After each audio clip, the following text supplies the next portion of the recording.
കായിക പ്രേമികൾ മുഴുവൻ നിറഞ്ഞു നിൽക്കുന്ന ഒരു സദസ്സായ കൊണ്ടൊരു കാര്യം കൂടി പറയാൻ ആഗ്രഹിക്കുകയാണ്. ബഹുമാനപ്പെട്ട സ്പോർട്സ് ഡയറക്ടർ സൂചിപ്പിച്ച അന്താരാഷ്ട്ര മത്സരങ്ങളും അന്താരാഷ്ട്ര ടൈഅപ്പുകളെ കുറിച്ച് പറഞ്ഞു. നമ്മൾ അർജന്റീന ടീമുമായി ബന്ധപ്പെട്ടൊരു കളിയുടെ വലിയൊരു ചർച്ചകൾ നടന്നു വരികയാണ്.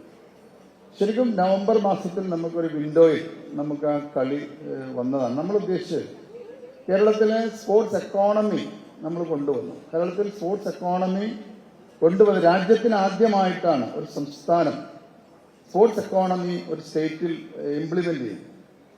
അപ്പോൾ അതിൻ്റെ അടിസ്ഥാനത്തിൽ നമ്മൾ കൂടുതൽ വിദേശ മത്സരങ്ങൾ കേരളത്തിലെത്തുന്നത്. അത് മാത്രമല്ല, കേരളത്തിൽ തന്നെ ഞാൻ ഈ ഒരു സബ്ജക്റ്റിൽ നിന്നും ഒരു തരി മാറിക്കൊണ്ട് സംസാരിക്കുകയാണ്, ബാക്കിയുള്ളവരിൽ നിന്ന് തിരിച്ചു വരാം.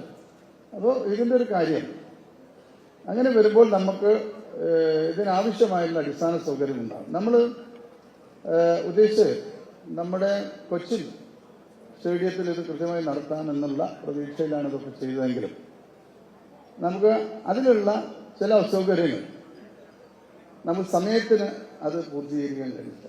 ഇതിൻ്റെ എഞ്ചിനീയേഴ്സൊക്കെ തന്നെ ഈ സദസ്സിൽ ഇരിക്കുന്നുണ്ട്. അതുമായി ബന്ധപ്പെട്ട സ്പോർട്സിൻ്റെ ബന്ധപ്പെട്ട ആളുകൾ, എഞ്ചിനീയേഴ്സ് എല്ലാം തന്നെയുള്ള സദസ്സാണ്. അപ്പോൾ സമയത്തിന് നമുക്കത് പൂർത്തീകരിക്കാൻ കഴിഞ്ഞില്ല. പക്ഷേ ഇപ്പോൾ നമ്മളതെല്ലാം പൂർത്തീകരിച്ച് കൊടുത്തിട്ടുണ്ട്.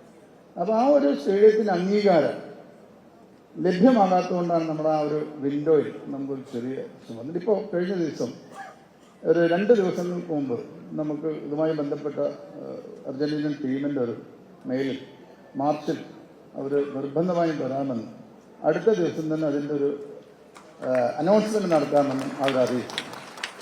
സത്യത്തിൽ ഇതിൽ നമ്മുടെ പൊതുസമൂഹവും കായിക പ്രേമികളും പ്രത്യേകിച്ച് ഫുട്ബോൾ പ്രേമികളൊക്കെ തന്നെ അറിയേണ്ടത് ഇത് രാഷ്ട്രീയമായിട്ടുള്ള ഒരു തർക്കത്തിലുള്ള വേദിയായിട്ടല്ല ഞങ്ങൾ കണ്ടത്. ഞങ്ങൾ കേരളത്തിലെ കായിക മേഖലയിലുണ്ടായിട്ടുള്ള മാറ്റങ്ങളിൽ പുതിയ കാലത്തിനനുസരിച്ചിട്ടുള്ള സംവിധാനങ്ങളെ കൊണ്ടുവരേണ്ടത്. ഇപ്പോൾ കായികം സത്യത്തിൽ ഈ പ്രത്യേകിച്ച് ഫുട്ബോൾ മേഖല, ക്രിക്കറ്റൊക്കെ തന്നെ സാമ്പത്തിക മേഖലയുമായി ബന്ധപ്പെട്ട് പ്രവർത്തിക്കുന്നുണ്ട്. അതാണ് സ്പോർട്സ് എക്കോണമി എന്നുള്ളത്. എല്ലാ രാജ്യങ്ങളും സ്പോർട്സ് എക്കോണമിയിലാണ് ഇന്ന് പ്രവർത്തിക്കുന്നത്. സ്പോർട്സ് ഒരു എക്കോണമി ആയി തന്നെ പ്രവർത്തിക്കാൻ ആയിരക്കണക്കിന് ലക്ഷക്കണക്കിന് തൊഴിലവസരങ്ങൾ ഉത്പാദിപ്പിക്കുന്ന ഒരു മേഖലയായി സ്പോർട്സ് മാറിയിട്ടുണ്ട്. നമ്മൾ മാത്രം എന്തിനു മാറി നിൽക്കണം?